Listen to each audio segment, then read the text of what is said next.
여러분, 우리는 모두 연결되어 있습니다. 더욱 빛나는 나에 오신 걸 진심으로 환영합니다. 안녕하세요, 여러분. 저는 박정민입니다. 18년 동안 대기업 인사부에서 일하며 수천 명의 사람들을 면접하고 평가해 왔습니다. 18년. 길다면 길고 짧다면 짧은 시간이죠. 하지만 이 시간 동안 저는 정말 특별한 것들을 봐왔습니다. 사람들이 화를 내는 순간들을 말입니다. 회의실에서, 복도에서, 심지어 사소한 일상에서까지 펼쳐지는 인간들의 진짜 모습들을 봤습니다.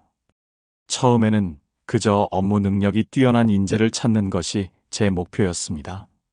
하지만 시간이 흐르면서 저는 한 가지 놀라운 사실을 발견했습니다. 아무리 위선을 떨어도 화나는 순간에는 그 사람의 진짜 모습이 나온다. 오늘 여러분께 들려드릴 이야기는 단순한 감정 조절에 관한 것이 아닙니다. 18년간 수천 번의 화내는 순간을 지켜보며 깨달은 사람의 본성을 꿰뚫어보는 4가지 결정적 신호에 관한 이야기입니다. 이 신호들을 알게 되면 여러분의 인생이 달라집니다. 사람 보는 눈이 완전히 달라지죠. 지금부터 시작되는 이야기들 하나도 놓치지 마세요.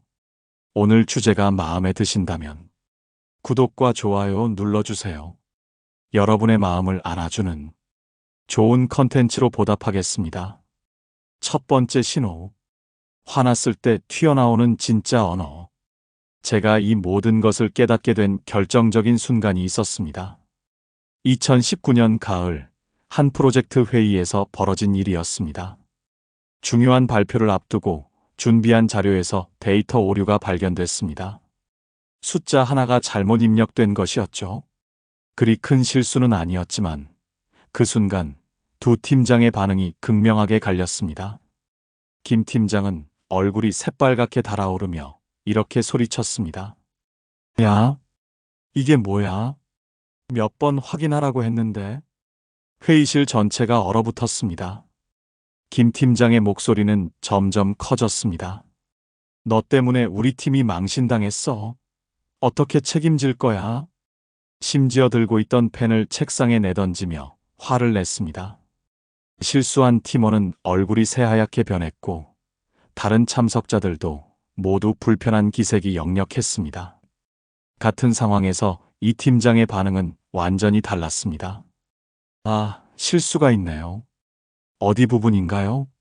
침착하게 상황을 파악했습니다. 그리고는 실수한 팀원에게 이렇게 말했습니다. 지금 바로 수정하면 되겠어요. 다음부터는 더 꼼꼼히 체크해 봅시다. 오히려 팀원을 격려하는 모습이었습니다. 그 순간 저는 깨달았습니다. 똑같은 문제 상황에서도 사람마다 완전히 다른 반응을 보인다는 것을요.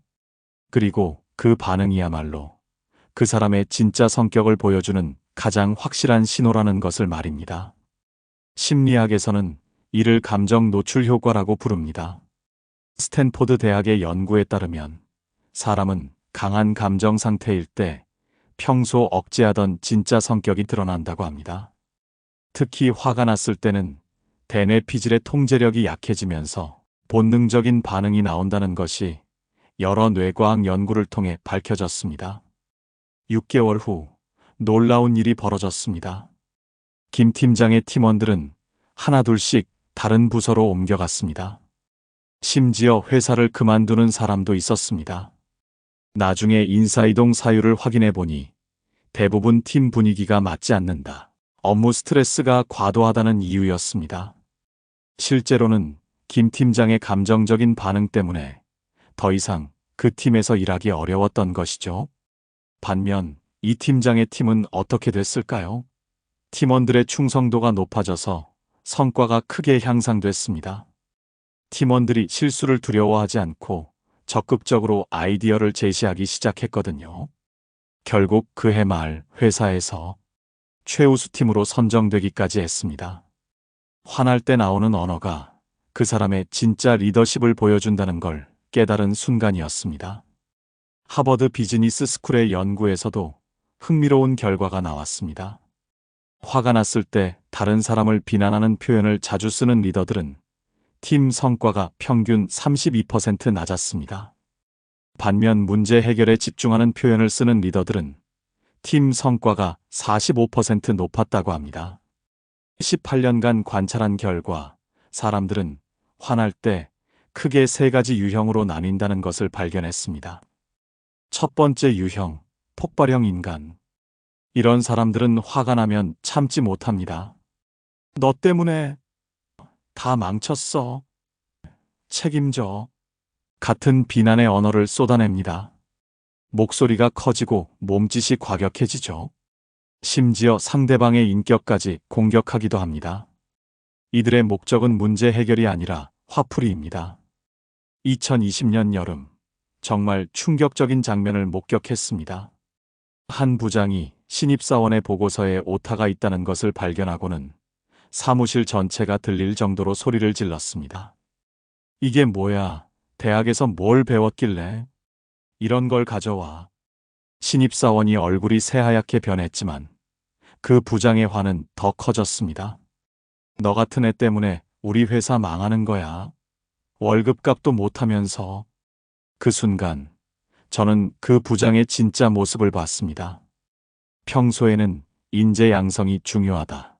신입사원들을 잘 가르쳐야 한다고 말하던 그 사람이 화가 나자 완전히 다른 사람이 된 것입니다. 더 충격적인 것은 그 다음이었습니다. 그 신입사원이 눈물을 글썽이며 사과했는데 부장이 이렇게 말했습니다. 울긴 왜 울어? 어른이 되어서 그런 식으로 일할 거야? 주변 동료들이 모두 불편해하는 것이 보였지만 아무도 말리지 못했습니다. 그 부장의 권력이 워낙 강했거든요. 3개월 후 그 신입사원은 회사를 그만두었습니다. 그리고 6개월 후에는 그 부장 밑에 다른 직원들도 하나씩 떠나기 시작했습니다. 1년 후 그 부장은 팀 관리 능력 부족으로 좌천됐습니다. 화날 때 다른 사람을 공격하는 사람은 결국 혼자가 됩니다. 두 번째 유형, 냉소형 인간. 냉소형은 폭발형보다 더 위험할 수 있습니다.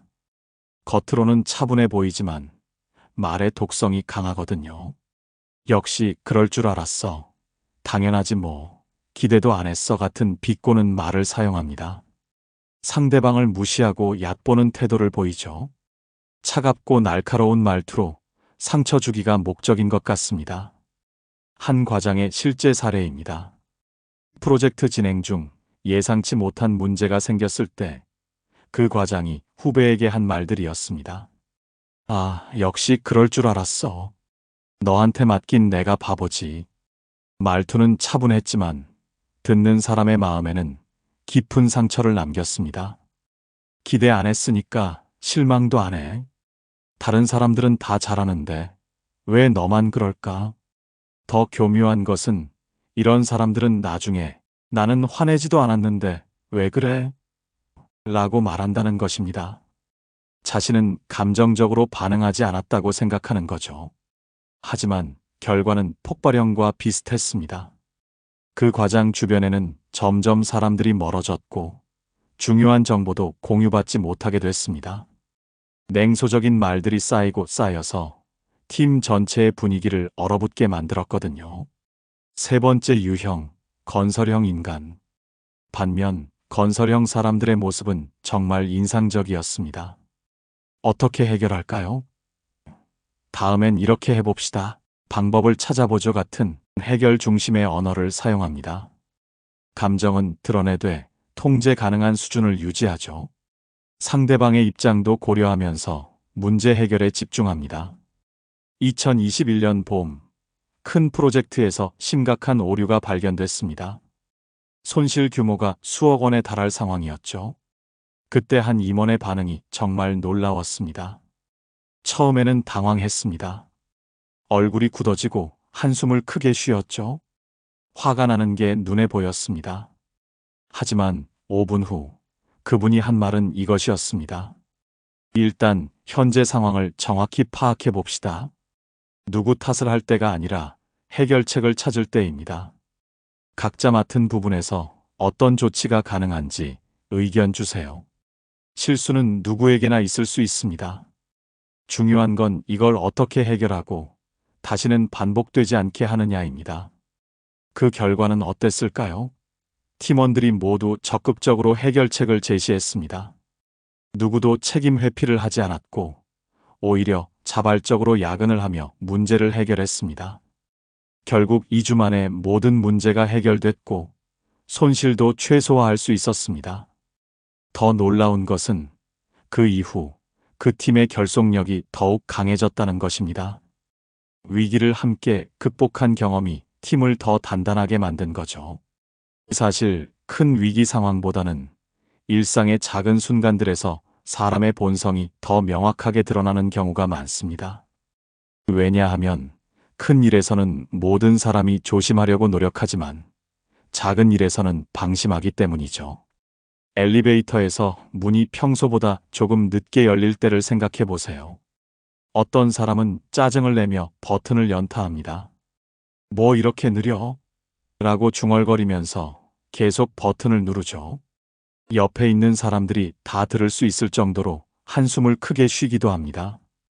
반면 어떤 사람은 그냥 조용히 기다립니다. 아니면 요즘 엘리베이터 이용하는 사람이 많아서 바쁘나 보네요 라고 옆 사람에게 웃으며 말하기도 하죠. 지하철에서 누군가 실수로 발을 밟는 상황도 마찬가지입니다. 어떤 사람은 야, 조심해서 다녀 라고 화를 냅니다. 밟은 사람이 사과해도 아, 진짜 라며 계속 불평하죠. 다른 사람은 괜찮습니다 라고 말하며 웃어넘깁니다. 심지어 사람이 많아서 어쩔 수 없죠. 저도 조심할게요 라고 오히려 상대방을 배려하기도 합니다. 식당에서 주문한 음식이 평소보다 늦게 나올 때도 그렇습니다. 어떤 손님은 직원을 불러서 주문한 지 얼마나 됐는데 아직도 안 나와? 라고 따집니다. 직원이 곧 나올 예정입니다 라고 해도 예정이 아니라 정확히 몇 분 후에 나와 라며 계속 압박하죠. 반면 어떤 손님은 바쁘실 텐데 천천히 해주세요. 맛있게 해주시는 것만으로도 감사해요 라고 말합니다. MIT의 한 연구에 따르면 이런 사소한 불편함에 대한 반응 패턴이 그 사람의 전반적인 스트레스 대처 능력과 84%의 상관관계를 보인다고 합니다. 즉, 작은 일에 화를 잘 내는 사람은 큰 일에서도 감정 조절이 어렵다는 뜻입니다. 두 번째 신호. 위기 상황에서 드러나는 진짜 인격. 2020년 코로나가 시작됐을 때 저는 사람들의 또 다른 면을 보게 됐습니다. 갑작스러운 위기 앞에서 사람들의 본성이 적나라하게 드러났거든요. 어떤 사람들은 자기만 살겠다는 반응을 보였습니다. 한 팀장은 재택근무 지시가 내려지자 자신만 먼저 집으로 가면서 팀원들에게는 너희는 좀 더 있다가 가라고 했습니다. 마스크가 부족할 때도 자신 거만 챙기고 팀원들은 신경 쓰지 않았죠. 심지어 나는 나이가 있으니까 조심해야 한다라며 모든 위험한 업무를 후배들에게 떠넘겼습니다. 반면 어떤 부장은 완전히 달랐습니다. 재택근무 준비를 할 때도 팀원들 것부터 먼저 챙겨줬습니다. 본인은 맨 마지막에 퇴근했죠. 마스크를 구해와서는 팀원들에게 먼저 나눠주고 본인은 첫 마스크를 썼습니다. 우리 모두 건강해야 일할 수 있으니까 서로 잘 챙기자라는 말을 자주 했습니다. UCLA의 연구에 따르면 사람들은 위기 상황에서 크게 두 가지 반응을 보입니다. 하나는 파이트 오 플라이트, 투쟁 또는 도피로 자기 보호에만 집중하는 것이고 다른 하나는 텐드 언드 비프렌드, 돌봄과 친밀로 집단의 생존을 고려하는 것입니다. 첫 번째 반응을 보이는 사람들은 평상시에도 이기적인 성향이 강하고 두 번째 반응을 보이는 사람들은 평상시에도 협력적인 성향이 강하다는 것이 여러 연구를 통해 확인됐습니다. 위기 상황에서는 사람들이 가면을 벗게 됩니다. 평소에는 팀워크가 중요하다, 함께 성장하자라고 말하던 사람들의 진짜 모습이 드러나는 거죠. 위기 때 드러나는 세 가지 인간형이 있습니다. 먼저 기회주의자형인데요. 위기를 자신의 기회로 활용하려는 사람들입니다. 코로나 초기에 한 과장이 보인 행동이 정말 충격적이었습니다. 다른 팀들이 어려움을 겪고 있을 때 그는 상사에게 다른 팀 일을 우리가 맡겠습니다라고 제안했습니다. 듣기에는 적극적으로 들리죠. 하지만 실제로는 다른 팀의 성과를 가로채려는 의도였습니다. 어려움에 빠진 동료들을 도우려는 게 아니라 그들의 영역을 차지하려는 거였죠. 심지어 이런 때일수록 실력 있는 팀이 더 많은 일을 해야 한다라며 자신의 행동을 정당화했습니다. 결국 그의 의도가 들통났고 동료들의 신뢰를 완전히 잃었습니다. 위기 상황에서 보인 그의 모습 때문에 아무도 그와 협력하려 하지 않았거든요. 그 다음은 회피주의자형이 있습니다. 위기 상황을 피하려고만 하는 사람들입니다. 이건 제 담당이 아닙니다.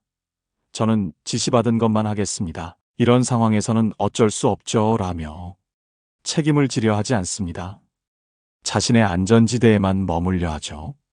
한 대리는 팀의 위기가 닥쳤을 때 갑자기 연차를 내고 사라졌습니다. 개인적인 급한 일이 생겼다는 이유였지만 나중에 보니 그냥 도망간 거였습니다. 위기가 지나간 후에야 다시 나타났죠. 이런 사람들은 당장의 위험은 피할 수 있지만 성장의 기회도 함께 놓치게 됩니다. 그리고 중요한 순간에 신뢰받지 못하는 사람이 되죠. 마지막으로 해결사형입니다. 위기를 정면으로 마주하고 해결하려는 사람들입니다. 어려운 상황이지만 함께 헤쳐나가죠. 제가 할 수 있는 부분이 있으면 말씀해 주세요. 우리가 지혜를 모으면 분명 방법이 있을 겁니다. 라고 말합니다.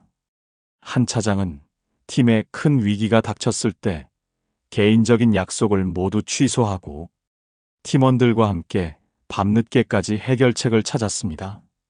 심지어 자신의 인맥을 동원해서 외부 전문가의 도움까지 받아왔죠. 이런 어려운 때일수록 우리가 더 단단해질 수 있는 기회입니다. 포기하지 말고 함께 해봅시다. 그의 말과 행동이 팀원들에게 큰 힘이 됐습니다. 결국 위기를 극복했을 뿐만 아니라 팀의 결속력이 더욱 강해졌죠. 결과는 어땠을까요? 기회주의자형은 단기적으로는 이익을 얻는 것 같았지만 장기적으로는 신뢰를 잃고 고립됐습니다. 회피주의자형은 당장의 위험은 피했지만 성장의 기회도 함께 놓쳤습니다. 언제까지 피할 수는 없거든요. 해결사형은 당장은 힘들었지만 위기를 극복한 후 더 큰 신뢰와 성장을 얻었습니다. 세 번째 신호. 권력을 가졌을 때 나타나는 본색. 권력은 사람을 보여주는 거울이다 라는 말이 있습니다. 정말 맞는 말입니다.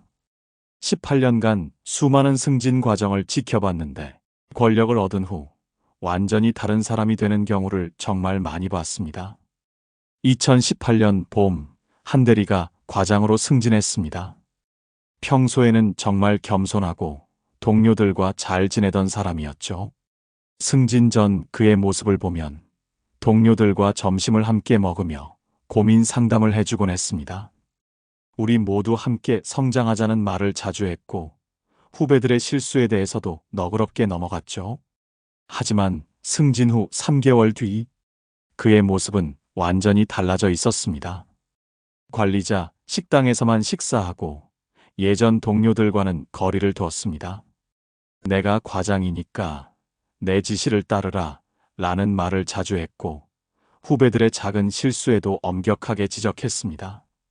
더 놀라운 것은 말투까지 바뀐 것이었습니다. 승진 전에는 이거 같이 검토해 볼까요? 라고 했던 것이 승진 후에는 이거 다시 해와가 됐습니다. 수고했어요. 덕분에 프로젝트가 잘 됐네요. 라고 하던 것이 이 정도는 당연한 거 아닌가? 로 바뀌었죠. 심리학에서는 이를 권력 역설이라고 부릅니다.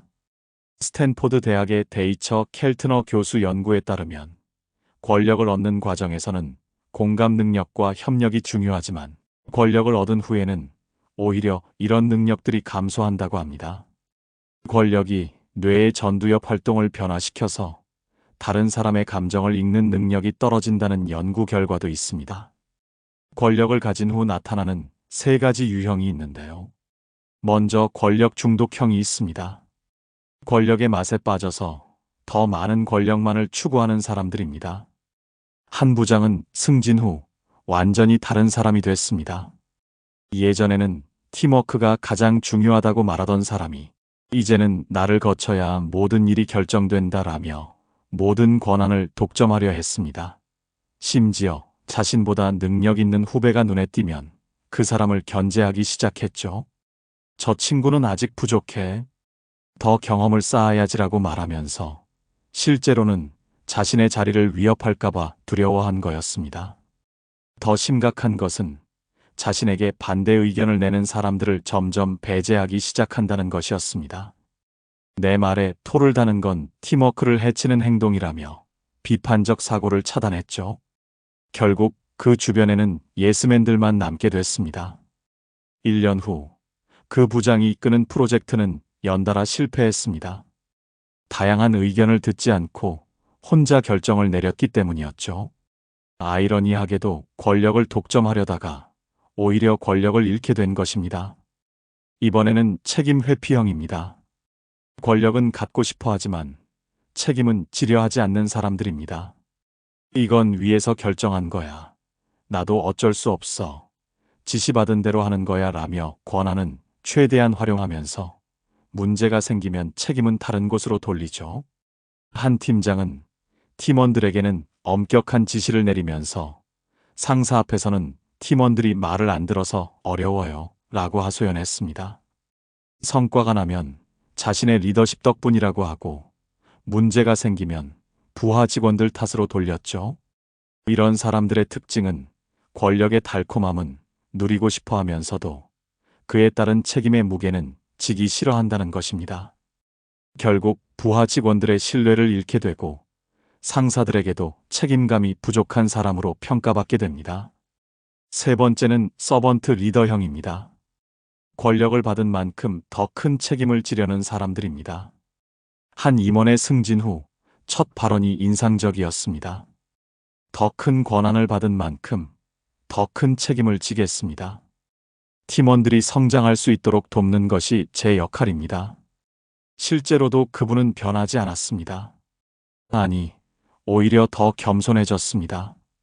권한이 커진 만큼 팀원들의 의견을 더 많이 들으려 했고 실수에 대해서도 더 너그러워졌습니다. 권한이 있다고 모든 걸 다 결정할 수는 없어요. 현장을 가장 잘 아는 건 여러분들이니까요. 문제가 생겼을 때도 팀원들을 보호하려고 했습니다. 이것은 제가 결정한 것이니 제가 책임지겠습니다 라고 말하면서 팀원들이 비난받지 않도록 방패 역할을 했죠. 그 결과 팀원들의 신뢰를 더욱 얻게 됐고 팀 전체의 성과도 크게 향상됐습니다. 팀원들이 실수를 두려워하지 않고 창의적인 아이디어를 제시할 수 있는 환경이 만들어졌거든요. 결과는 어땠을까요? 권력 중독형과 책임 회피형은 단기적으로는 권력을 유지하는 것 같았지만 시간이 지나면서 주변의 신뢰를 잃었습니다. 결국 더 큰 책임을 맡기기 어려운 사람으로 평가받았죠. 서번트 리더형은 오히려 더 큰 신뢰를 얻었고 더 높은 자리로 승진하는 경우가 많았습니다. 권력을 어떻게 사용하느냐가 그 사람의 진짜 그릇을 보여주는 것 같습니다. 네 번째 신호. 이해관계가 충돌할 때의 선택. 마지막으로 자신의 이익과 다른 사람의 이익이 충돌할 때의 선택을 보면 그 사람의 진짜 가치관을 알 수 있습니다. 2019년 말 정말 극명한 대조를 보여주는 사건이 있었습니다. 승진 기회가 하나 있었는데 2명의 후보자가 있었습니다. 둘 다 비슷한 능력과 경력을 가진 동기들이었죠.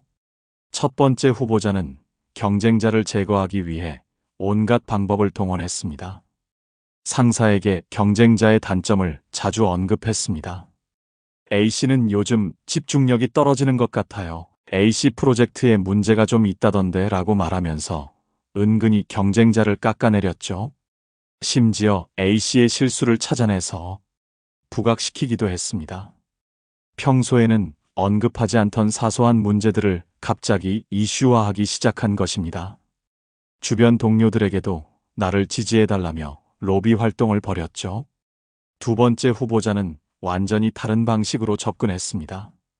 B씨도 정말 훌륭한 사람이에요. 누가 되든 회사에는 좋을 것 같습니다. 라고 말했습니다. 경쟁자의 장점을 인정하면서도 자신의 강점을 어필했습니다. 제가 맞는다면 이런 부분에서 기여할 수 있을 것 같습니다. 라고 말하면서 건설적인 경쟁을 펼쳤죠. 결과는 어땠을까요? 첫 번째 후보자의 행동은 주변 사람들에게 모두 알려졌습니다. 승진을 위해서라면 동료를 배신할 수도 있는 사람이라는 인식이 생겼죠. 결국 승진은 두 번째 후보자가 했습니다. 평가위원들이 리더로서의 품격을 더 높게 본 것입니다. 첫 번째 후보자는 승진에 실패했을 뿐만 아니라 동료들의 신뢰까지 잃었습니다. 나중에는 아무도 그와 협력하려 하지 않았거든요. 이해관계 충돌 상황에서 나타나는 전형적인 세 가지 반응이 있습니다. 첫 번째는 제로섬 게임형. 내가 이기려면 남이 져야 한다고 생각하는 사람들입니다. 동료의 실패를 은근히 기뻐하고 다른 사람의 성공을 시기합니다. 저 사람이 잘 되면 내가 못 되겠구나 라는 생각에 사로잡혀 있습니다. 한 과장은 동기가 좋은 성과를 냈을 때 축하해 주기는커녕 그 프로젝트는 원래 쉬운 거였어라며 폄하했습니다. 심지어 상사에게 그 성과에는 운이 많이 따랐던 것 같다고 말하기도 했죠. 이런 사람들은 협력보다는 경쟁에만 집중하다 보니 결국 혼자가 됩니다. 아무도 그와 함께 일하고 싶어 하지 않거든요. 두 번째는 회피형. 이해관계가 충돌하는 상황 자체를 피하려고 합니다. 나는 경쟁하고 싶지 않아. 적당히 하면 돼. 굳이 나서지 않겠어. 라며 중요한 순간에 선택을 하지 않으려 합니다. 하지만 이런 태도는 성장의 기회를 놓치게 만듭니다. 중요한 순간에 선택을 하지 않으면 결국 다른 사람이 대신 선택해주죠. 그리고 그 결과에 대해서는 불평할 자격도 없게 됩니다. 세 번째는 윈윈 추구형. 모두가 함께 성장할 수 있는 방법이 있을 것이다 라고 생각하는 사람들입니다. 이런 사람들은 경쟁 상황에서도 상대방을 존중하고 공정한 방식으로 경쟁합니다. 심지어 자신이 이기더라도 상대방을 배려하는 모습을 보입니다. 한 과장이 승진 경쟁에서 이긴 후 경쟁자에게 이렇게 말했습니다. 이번에는 제가 기회를 얻었지만 당신도 정말 훌륭합니다. 다음 기회에는 꼭 함께 올라갈 수 있도록 도와드리겠습니다. 실제로 6개월 후 그는 경쟁자를 자신의 팀으로 영입해서 함께 성과를 만들어냈습니다. 경쟁에서 이겼지만 상대방을 적으로 만들지 않고 동료로 만든 것이죠. 정말 신기한 것은 화내는 방식을 보면 그 사람의 미래를 어느 정도 예측할 수 있다는 것입니다. 폭발적으로 화내는 사람들의 미래를 보면 인간관계에서 점점 고립되는 경우가 많습니다. 스트레스성 질병에 걸릴 확률도 높고 중요한 순간에 판단력을 잃어 실수를 반복하죠. 리더십 역할에서 실패할 가능성도 높습니다. 실제로 하버드 의대의 30년 추적 연구에서 화를 자주 폭발시키는 사람들이 심장병에 걸릴 확률이 3배 높다는 결과가 나왔습니다. 스트레스 호르몬이 지속적으로 분비되면서 혈압이 올라가고 혈관에 손상을 주기 때문이죠. 냉소적으로 반응하는 사람들의 미래도 밝지 않습니다. 깊은 인간관계 형성에 어려움을 겪고 우울증이나 불안증에 걸릴 위험이 높습니다. 기회가 와도 부정적으로 해석해서 놓치는 경우가 많고 나이가 들수록 더 외로워집니다. 반면 건설적으로 대응하는 사람들의 미래는 어떨까요? 안정적이고 깊은 인간관계를 유지하고 위기 상황에서 리더로 인정받습니다. 스트레스 관리 능력이 뛰어나 건강하고 나이가 들어도 주변에 사람이 많습니다. 여러분은 어떤 미래를 원하시나요? 정말 성공한 사람들을 관찰해보면 화를 다루는 특별한 방법이 있습니다. 1단계는 감정인식입니다. 아, 지금 내가 화가 나고 있구나 라고 자신의 감정을 객관적으로 바라봅니다. 2단계는 잠시 멈춤입니다. 잠깐 감정적으로 반응하기 전에 생각해보자. 라고 마음속으로 말하면서 행동을 멈춥니다. 3단계는 원인 분석입니다. 왜 화가 날까? 무엇 때문일까? 라고 화의 근본 원인을 찾습니다. 4단계는 목적 설정입니다. 내가 원하는 결과는 무엇인가? 라고 자문하며 감정 표출이 아닌 문제 해결에 집중합니다. 5단계는 건설적 표현입니다. 이 상황을 어떻게 개선할 수 있을까? 라고 생각하며 해결책을 제시합니다. 한 CEO가 들려준 실제 사례입니다. 중요한 프레젠테이션에서 직원이 큰 실수를 했을 때 그 CEO는 1분간 조용히 있었습니다. 감정을 정리하는 시간이었죠. 그리고 이렇게 말했습니다. 지금 상황이 어렵긴 하지만 우리가 할 수 있는 최선을 다해 봅시다. 실수는 이미 일어났으니 이제 어떻게 만회할지 생각해 봅시다. 그 결과 팀원들이 더욱 적극적으로 문제 해결에 나섰고 결국 프레젠테이션을 성공적으로 마칠 수 있었습니다. 만약 그 CEO가 화를 냈다면 팀원들은 위축되고 문제는 더 커졌을 것입니다. 정말 극명한 차이를 보여주는 두 사람의 이야기를 들려드리겠습니다. A씨는 능력이 뛰어난 사람이었습니다. 업무 처리 속도도 빠르고 전문성도 높았죠. 하지만 작은 일에도 금방 화를 냈습니다. 이런 것도 못해? 몇 번 말해야 알아들어. 답답해서 못 살겠네. 라는 말을 자주 했습니다. 처음에는 열정적인 사람으로 보였습니다. 하지만 시간이 지나면서 문제가 드러났죠. 팀원들이 A씨와 일하는 것을 피하기 시작했습니다. 실수했을 때 혼날까봐 두려워서였습니다. 중요한 정보도 A씨에게는 늦게 전달됐습니다. 또 화낼까봐라는 이유로요. 회의에서도 아무도 A씨 앞에서는 자유롭게 의견을 내지 못했습니다. 결국 A씨는 능력이 뛰어남에도 불구하고 5년째 같은 자리에 있습니다. 승진해서 계속 밀렸거든요. 이유는 협업 능력 부족이었습니다. B씨는 A씨보다 능력이 조금 떨어졌습니다. 하지만 사람을 대하는 방식이 달랐죠. 문제가 생겨도 화내기보다는 해결책을 찾으려 했습니다. 이 부분이 어려우셨나 보네요. 어떻게 도와드릴까요? 실수는 누구에게나 있어요. 다음에는 이렇게 해봅시다. 우리 함께 방법을 찾아봅시다. 라고 말했습니다. 결과는 어땠을까요? 팀원들이 B씨와 일하는 것을 좋아했습니다. 실수해도 따뜻하게 도와주니까요. 중요한 프로젝트에는 항상 B씨가 투입됐습니다. B씨가 있으면 안심이라는 이유로요. B씨는 3년 만에 팀장으로 승진했고 지금은 부장까지 올라갔습니다. 능력도 중요하지만 사람을 대하는 방식이 더 중요하다는 것을 보여주는 사례입니다. 직장에서뿐만 아니라 가정에서도 마찬가지입니다. 화를 자주 내는 부모들이 있습니다. 왜 이것도 못해? 몇 번 말해야 알아들어? 너 때문에 스트레스 받아 죽겠다. 라는 말을 자주 하죠. 이런 부모들의 아이들은 어떻게 될까요? 자신감이 부족해집니다. 부모 눈치를 보며 살게 되고 실수를 숨기려고 거짓말을 하게 됩니다. 나중에 커서도 감정 조절이 어려워지죠. 더 안타까운 것은 이런 아이들이 커서 자신의 아이에게도 똑같이 화를 낸다는 것입니다. 대물림되는 거죠. 반면 화를 건설적으로 표현하는 부모들도 있습니다. 이 부분이 어려웠구나. 어떻게 도와줄까? 실수할 수도 있어. 다음에는 더 조심하자. 화가 나지만 우리 함께 해결해보자. 라고 말합니다. 이런 부모들의 아이들은 어떨까요? 자신감이 넘칩니다. 실수를 솔직하게 말하고 문제 해결 능력이 뛰어납니다. 나중에 커서도 감정 조절을 잘하죠. 결국 화내는 방식이 다음 세대까지 영향을 미치는 것입니다. 사람들이 화날 때 하는 말을 들어보면 그 사람의 진짜 가치관을 알 수 있습니다.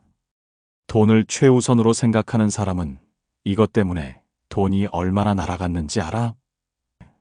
시간이 돈인데 왜 이렇게 늦어? 이런 식으로 하면 손해야. 라고 말합니다. 권력을 중시하는 사람은 내가 누군데 이런 대접을 받아? 내 말이 법이야.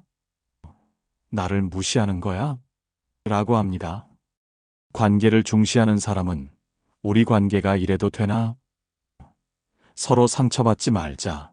함께 해결해보자라고 말하죠. 화날 때 나오는 말이 그 사람의 진짜 우선순위를 보여주는 것입니다. 최근 뇌과학 연구에서 흥미로운 결과가 나왔습니다. 자주 화를 내는 사람들과 감정 조절을 잘하는 사람들의 뇌를 MRI로 촬영해 보니 실제로 뇌 구조가 달랐다는 것입니다. 자주 화내는 사람들의 뇌는 편도체가 과도하게 활성화되어 있었습니다. 편도체는 감정을 담당하는 부위죠. 반면 전두엽의 활동은 상대적으로 약했습니다. 전두엽은 이성적 판단을 담당하는 부위입니다. 또한 스트레스 호르몬인 코르티솔 수치가 높았습니다. 감정 조절을 잘하는 사람들의 뇌는 어땠을까요? 편도체와 전두엽 사이의 연결이 강했습니다. 감정을 인식하는 능력이 뛰어났고 세로토닌 수치가 높았습니다. 세로토닌은 행복 호르몬이라고 불리죠. 놀라운 것은 이런 뇌의 차이가 훈련을 통해 바뀔 수 있다는 것입니다. 명상, 심호흡, 감정인식 훈련 등을 통해 뇌 구조를 실제로 바꿀 수 있다는 연구 결과들이 계속 나오고 있어요. 즉, 화내는 습관도 바꿀 수 있다는 뜻입니다. 큰 위기 상황에서의 반응도 중요하지만 일상의 작은 순간들에서 드러나는 모습이 더 정확할 수 있습니다. 왜냐하면 사람들이 방심하는 순간이거든요. 주차장에서 차를 찾지 못해 헤매는 상황을 생각해 보세요. 어떤 사람은 점점 짜증이 나서 진짜 어디 뒀지? 라고 중얼거리며 주변을 난폭하게 둘러봅니다. 심지어 차키를 연타하며 삐삐삐 소리를 계속 내고 다른 차에 실수로 부딪혀도 와, 짜증나라고 투덜거리기만 하죠. 반면 어떤 사람은 깜빡했네. 천천히 찾아보자. 라고 마음을 진정시킵니다. 그리고 주변을 차근차근 살펴보며 운동 삼아 걸어보는 것도 나쁘지 않네라고 생각하기도 하죠. ATM에서 앞사람이 오래 걸리는 상황도 마찬가지입니다. 어떤 사람은 뒤에서 발을 동동 구르며 뭘 그렇게 오래 해? 라고 중얼거립니다. 심지어 일부러 기침을 하거나 휴대폰을 큰 소리로 만지작거리며 압박을 주기도 하죠. 반면 어떤 사람은 그냥 조용히 기다립니다. 복잡한 업무이신가 보다라고 이해하려고 노력하기도 하죠. 이런 작은 차이들이 쌓이고 쌓여서 그 사람의 인격을 만들어갑니다. 그리고 주변 사람들은 이런 모습들을 통해 그 사람을 판단하게 되죠. 18년간 수천 명의 사람들을 관찰한 제가 확신하는 것이 있습니다. 화내는 순간이 그 사람의 인생을 결정합니다. 폭발적으로 화를 내는 사람들은 단기적으로는 스트레스가 해소될 수 있지만 장기적으로는 인간관계에서 고립되고 기회를 잃게 됩니다. 냉소적으로 반응하는 사람들은 겉으로는 차분해 보이지만 내면의 독이 결국 자신을 해치게 됩니다. 건설적으로 대응하는 사람들은 당장은 힘들어 보일 수 있지만 시간이 지날수록 더 큰 신뢰와 성공을 얻게 됩니다. 화가 날 때마다 이 순간이 내 인생을 결정하는 순간이라고 생각해 보세요. 나는 지금 어떤 모습을 보이고 있는가? 이 반응이 내 미래에 어떤 영향을 미칠까? 10년 후에 나는 지금의 선택을 어떻게 평가할까? 작은 화부터 다르게 대응해 보세요. 엘리베이터가 늦을 때, 커피가 늦게 나올 때, 누군가 실수했을 때, 이런 작은 순간들의 변화가 여러분의 인생을 완전히 바꿔놓을 것입니다. 그렇다면 구체적으로 어떻게 화를 조절할 수 있을까요? 성공한 사람들이 실제로 사용하는 방법들을 소개해드리겠습니다. 첫 번째 가장 강력한 방법인데요. 바로 6초 룰입니다. 뇌과학자들이 발견한 놀라운 사실이 있습니다. 화가 나는 순간부터 6초만 참으면 감정의 강도가 현저히 떨어진다는 것입니다. 화가 날 때 분비되는 아드레날린이 6초 후부터 감소하기 시작하기 때문이죠. 한 임원은 이 방법을 이렇게 활용했습니다. 화가 나면 마음속으로 천천히 하나, 둘, 셋, 넷, 다섯, 여섯을 세었습니다. 그리고 나서 입을 열었죠. 처음에는 어색했지만 연습하다 보니 자연스러워졌다고 합니다. 정말 신기해요. 6초만 기다리면 같은 상황인데도 완전히 다른 반응이 나와요. 화를 내려던 말이 어떻게 해결할까요? 로 바뀌더라고요. 두 번째는 호흡 조절법입니다. 화가 나면 호흡이 짧아집니다. 심장 박동도 빨라지죠. 이때 의식적으로 호흡을 깊고 천천히 하면 감정이 안정됩니다. 478 호흡법이 특히 효과적입니다. 4초 동안 숨을 들이마시고 7초 동안 참았다가 8초 동안 천천히 내쉬는 방법입니다. 한 팀장은 회의 중에 화가 날 때마다 이 방법을 사용했습니다. 잠깐 생각 좀 해보겠습니다. 라고 말하고 호흡을 조절했죠. 팀원들은 그가 신중하게 생각하는 것으로 받아들였습니다. 세 번째는 관점 바꾸기입니다. 화가 나는 상황을 다른 관점에서 바라보는 연습도 도움이 됩니다. 이 사람이 왜 이렇게 했을까? 어떤 상황이었을까? 내가 저 입장이었다면? 이라고 생각해 보는 거죠. 한 부장은 직원이 실수했을 때 이렇게 생각했습니다. 아, 이 친구가 요즘 야근을 많이 해서 피곤했겠구나. 집중력이 떨어질 만도 하지. 그러니까 화보다는 걱정이 먼저 들었다고 합니다. 네 번째는 감정 라벨링. 자신의 감정에 정확한 이름을 붙이는 것도 도움이 됩니다. 나는 지금 화가 난다가 아니라 나는 지금 실망스럽다. 나는 지금 당황스럽다. 나는 지금 걱정된다처럼 구체적으로 표현하는 거죠. UCLA의 연구에 따르면 감정에 정확한 라벨을 붙이면 편도체의 활동이 감소한다고 합니다. 감정을 언어로 표현하는 순간 전두엽이 활성화되면서 이성적 판단이 가능해지는 거죠. 정말 극적인 변화를 보여준 사례들을 소개해드리겠습니다. 김 과장은 화내기로 유명한 사람이었습니다. 작은 일에도 폭발하고 직원들을 다그치곤 했죠. 그런데 어느 날 건강검진에서 고혈압 진단을 받았습니다. 의사가 스트레스 관리를 하지 않으면 심각해질 수 있다고 경고했죠. 그때부터 김 과장은 변하기 시작했습니다. 화가 날 때마다 6초를 세고 심호흡을 했습니다. 처음에는 어색했지만 점점 익숙해졌죠.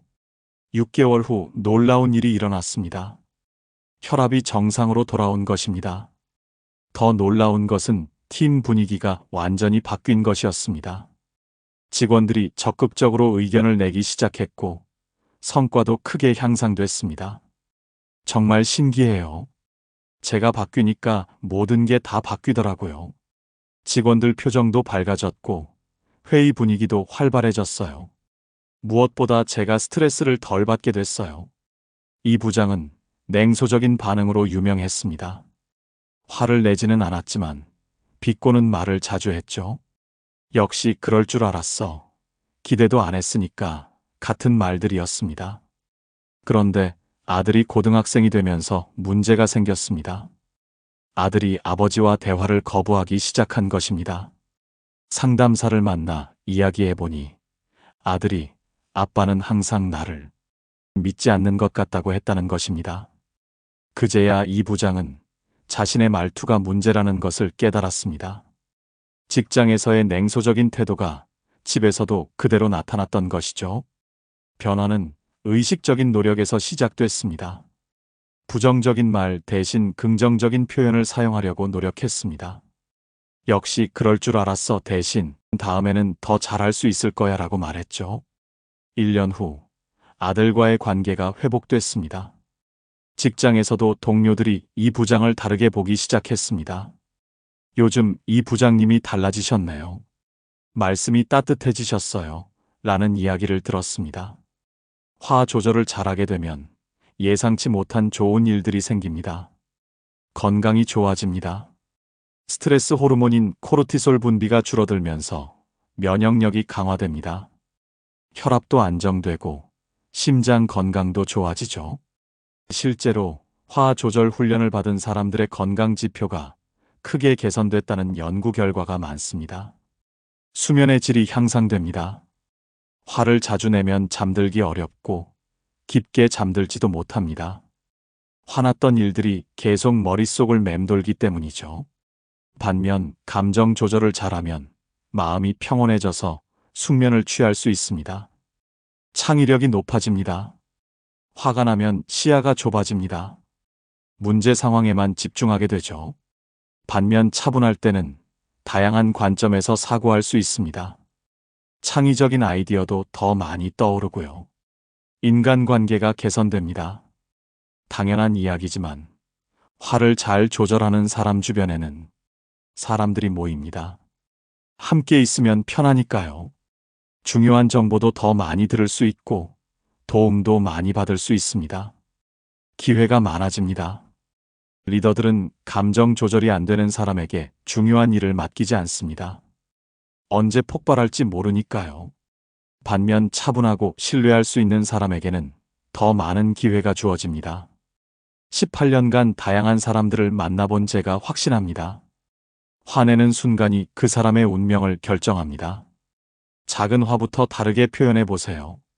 오늘 누군가 여러분을 화나게 하는 일이 있을 것입니다. 그때가 바로 연습할 기회입니다. 6초를 세어보세요. 심호흡을 해보세요. 이 상황을 어떻게 해결할까? 라고 생각해 보세요. 처음에는 어색할 것입니다. 하지만 연습하다 보면 자연스러워질 것입니다. 그리고 그 작은 변화가 여러분의 인생을 완전히 바꿔놓을 것입니다. 더 건강해지고, 더 많은 사람들에게 사랑받고, 더 많은 기회를 얻게 될 것입니다. 여러분 주변에도 화를 잘 조절하는 사람들이 있을 것입니다. 그들을 관찰해 보세요. 그들이 어떻게 어려운 상황을 헤쳐나가는지, 어떻게 사람들과 관계를 맺는지 살펴보세요. 그리고 배워보세요. 화내는 것은 본능입니다. 하지만 화를 조절하는 것은 지혜입니다. 그리고 그 지혜가 여러분을 진짜 성공한 사람으로 만들어줄 것입니다. 오늘부터 여러분의 화내는 방식이 따뜻한 온기로 가득하길 바랍니다. 그리고 여러분 주변에도 그런 따뜻한 사람들이 가득하길 진심으로 응원합니다. 화가 날 때 이 글을 떠올려 보세요. 그 순간이 바로 여러분의 진짜 모습을 보여주는 순간이고 여러분의 미래를 결정하는 순간입니다. 여러분은 어떤 사람이 되고 싶으신가요? 오늘 글을 읽으며 여러분은 어떤 생각이 드셨나요? 혹시 떠오르는 경험이나 깨달음이 있으시다면 댓글로 나눠주세요. 여러분의 이야기가 누군가에게 큰 위로와 깨달음이 될 것입니다. 오늘도 끝까지 들어주신 여러분께 깊은 감사를 드립니다. 오늘 영상이 도움이 되셨다면 소중한 분들께 공유해 주시고 구독과 좋아요를 눌러 더 많은 공감을 나눠보세요. 오늘도 소중한 관계에 한 걸음 더 가까워진 하루였길 바랍니다. 이상으로 더욱 빛나는 나였습니다.